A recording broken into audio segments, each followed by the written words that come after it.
गिबियाव खौरांगिरि नोंथांमोननिसिम साबायखर जासिनाय जाबाय लोगोसे गासै फुटबलखौ मोजां मोनग्रा एबा जोलुरखौ मोजां मोनग्रा गासै रायजो राजानिसिम साबायखर जासिनाय जाबाय। आं मोनसे बाथ्राखौ फोरमायनो मोननानै गोजोननाय मोनोदि फैगौ नभेम्बर दाननि 5 अक्ट'आव एबा 2023 देग्लायहाय काजलगाव एसएमबि स्टेडियामाव माने स्टेट लेभेलनि आसामनि स्टेट लेभेलनि आसाम स्टेट प्रिमियार लिग जानो थांगासिनो दं। बेखौ जों खुब गोसो गुदुङै जोंनि क'क्राझार जिल्ला क्रिया हन्थाया जों बेखौ बरायदों। क'क्राझार डिस्ट्रिक्ट स्पर्ट्स एस'सियेसना बेखौ बरायदों। दा जों आसा खालामदों गासै रायजो राजाया जोंखौ थुलुंगा होगोन, बयबो खौसेयै बाहागो लागोन आरो आसाम स्टेट प्रिमियार लिगखौ माने जाफुंसार होगोन बेखिनिखौ खावलायदों। आरो बेनिफ्राय जों फैबाय थानाय हाबाफारिखौ लानानै जों सावरायलांबाय थागोन। दिनै जों साब कमिटिखौ जों दाबाय आरो बे साब कमिटिनि दारै जों सोरखौ बबे जायगायाव जों बिबान होनांगौ बेखिनिखौ जों खालामजोबनो हाबाय। आगोलाव जे जोंनि मोनसे प्रप'जाल एफसि दंमोन, गासैबो दायथ'खौ बे प्रप'जाल एफसिआनो लागोन, बेजों लोगोसे साब कमिटि दं। बिनि थाखाय जों बेबायदि प्रिपेरेसन खालामनाय जादों। फैबाय थानाय समाव जों बेबायदिनो आरोबाव जों सावरायलांबाय थागोन, रायज्लायलांबाय थागोन। खाथिनिफ्राय खाथि जुदि फैयोब्ला जों आरोबाव माखासे मावनो गोनां हाबाफारिखौ जों मावनो लाबावगोन। दा आं बेखौनो गासै प्रप'जाल ओनसोलनि आइ आफा रायजो राजाखौ एबा जोलुरखौ मोजां मोनग्रा गासै रायजो राजाफोरखौ बेखौनो खावलायगोन जे बयबो जाहाथे माने गोसो गुदुङै फैनानै बाहागो लाफैयो आरो बे मोनसे जोंनि मोनसे एन्टारटेनमेन्ट बेखौ रंजानायनि जाहाथे खाबुखौ लायो। गेलेनायखौ जाहाथे बयबो थुलुंगा होयो आरो जोंनि ओनसोलनि गथ' गथायफ्रा बे गेलेनायनि गेजेरजों एएसपिनि गेजेरजों जाहाथे फुटबल गेलेनाय एबा जोलुर गेलेनायनि माने थुलुंगानायखौ मोननो हायो आरोखि। बेखिनिखौ आं बुंदों। बाथ्राखौ जों सावरायदों माने आसाम फुटबल एस'सियेसना जुदि पारमिट होयोबा जों टिकेटनि बेब'स्थाखौ खालामगोन।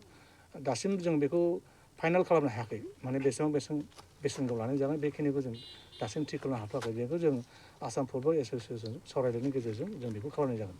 क'क्राझार हालामनि फुटबल अनसायगिरि रायजो राजाफोर माबाफोर खावलायगोन नामा बे फुटबलखौ नायफैनो थाखाय? आं बेखौनो खावलायगोन जे जिहेथु बेबायदि गिदिरथार खेलाया माने Assam state football premier league बा आसाम स्टेट प्रिमियार लिगआ जे देग्लायसो गिबि जाजेनदों आरो बिनि गिबि खेलायानो देग्लाय जोंनि पर्बतआवबो जागोन आरो बेयो एस एन ब्रह्म स्टेडियाम एबा शैलेन्द्रनाथ ब्रह्म स्टेडियामाव जागोन। आरो बेनिखायनो जों गासै पर्बत ओनसोलनि आइ आफा रायजो राजाखौ जोलुरखौ मोजां मोनग्रा रायजो राजाफोरखौ जोङो गोसो गुदुङै खावलायगोन जाहाथे बयबो फैनानै नायफैयो आरो जोंखौ मावगिरि बिथांमोनखौ बा मावथि बिथांमोनखौ थुलुंगा होयो। बेखिनि। নমস্কাৰ। পোনপ্ৰথমে মই আপোনালোক নিউজ চেনেল সকলোলৈ মোৰ আন্তৰিক শুভেচ্ছা থাকিল। তো যি কি নহওক মই আপোনালোকৰ নিউজ চেনেলৰ যোগেদি মই আমাৰ পৰ্বতজোৰা অঞ্চলস্থ ৰাইজলৈ মই নিবেদন বা আবেদন জনাব বিচাৰিছোঁ যে আগন্তুক 5 তাৰিখৰ পৰা আমাৰ পৰ্বতজোৰাত যিটো হ'বলগীয়া আসাম ষ্টেট প্ৰিমিয়াৰ লীগ আমাৰ অনুষ্ঠিত হ'ব আৰু আমাৰ প্ৰথম খেলখন 5 তাৰিখত অনুষ্ঠিত হ'ব। 5 তাৰিখত আমাৰ খেল হ'ব Khoromdao FC versus 11 star FC Bongaigaon. তো এজ পাৰ মানে আসাম ষ্টেট আমাৰ যিটো মানে sports Assam football sports association আছে, সেই আসাম ফুটবল স্পৰ্টছ এছ'চিয়েশ্যনৰ নিৰ্দেশ মৰ্মে আমাৰ ইয়াত আমি খেল অনুষ্ঠিত কৰাৰ কাৰণে পাৰ্মিশ্যন পাইছোঁ। এইটো অলৰেডি আমাৰ মানে ফিক্সাৰ চিট ওলাই গৈছে। মানে প্ৰথম খেলটো আমাৰ 5 তাৰিখত হ'ব। তাৰপিছত যিটো খেল এইটো হ'ব আমাৰ 8 তাৰিখত, তাৰপিছত 14 তাৰিখ, তাৰপিছত 20 তাৰিখ আৰু 22, 25 আৰু 28 নৱেম্বৰ। মুঠতে আমাৰ 7টা খেল হ'ব।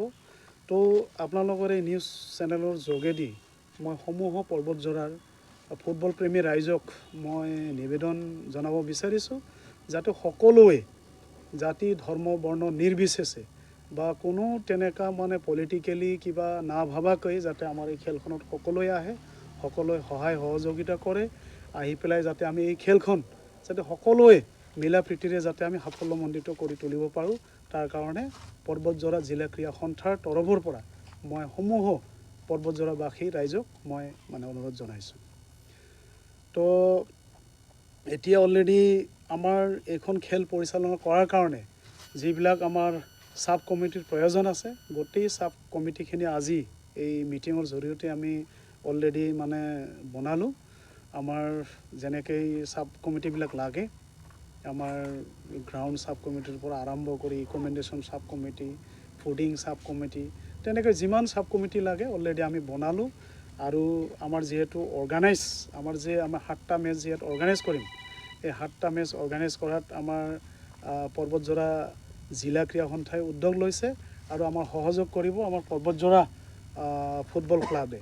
আৰু আমাৰ ইয়াত যিমান এফিলিয়েটেড ক্লাব আছে সকলোৱে আমাক সহযোগ কৰিব বুলি মই আশাবাদী। তো এইখিনিয়ে মই আপোনালোকৰ ওচৰত মই অৱগত কৰিলোঁ। ধন্যবাদ। सनारुफा आरो हिरानि जुवेलारि गाननो मोजां मोनग्रा सुबुंफोरनि थाखाय गोजोनथाव खौरां। दासान्दि फुजा बोथोरखाय खम बेसेनाव फानगासिनो MSCB जुवेलार्सआव सनारुफा आरो हिरानि समायना रमायना जोंख्लाबनाय जुवेलारिज। MSCB जुवेलार्सआव मोननो हागोन राजकोट जुवेलारि, कास्टिं जुवेलारि, कलकाता जुवेलारि, मेसिनजों बानायनाय जुवेलारि आरो आखाइजों बानायनाय जुवेलारि।